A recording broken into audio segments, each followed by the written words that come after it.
Junto Big Bang Nakatani! So eto na nga mga boss, nagkaharap na nga ang dalawang kampo ni Junto Nakatani at The Monster Naoya Inoue kahapon lamang sa kanilang weigh-in. Bakas na bakas nga sa postura ni Junto Nakatani mga boss na preparadong preparado ito na haharapin si The Monster Naoya Inoue. Ibang-iba nga ang aura ni Junto Nakatani mga boss kumpara sa mga laban niya dati. Wala namang naging problema sa timbang at nakuha ito ng tama sa magkabilaang kampo. At kung tangkad naman ang pag-uusapan, lamang na lamang nga dito si Junto Nakatani mga boss. At syempre, 101% naman itong pinaghandaan ni The Monster Naoya Inoue ang laban niya kontra kay Nakatani.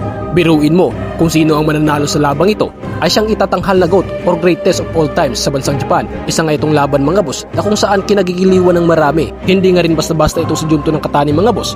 Bukod sa undefeated, isa rin itong knockout artist sapagkat marami ring nagsasabi na mapapasubok na rito si Naoya Inoue. Ikaw mga boss, ano sa tingin mo ang magiging resulta sa laban? Kanino ka ba kakampi? At kanino ka ba pupusta? Sino kaya ang madadapa sa lona? At kaninong kampo kaya ang maghihiyawan?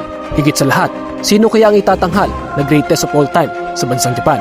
Mga boss, comment down below at maraming salamat sa pagdikit sa channel ko.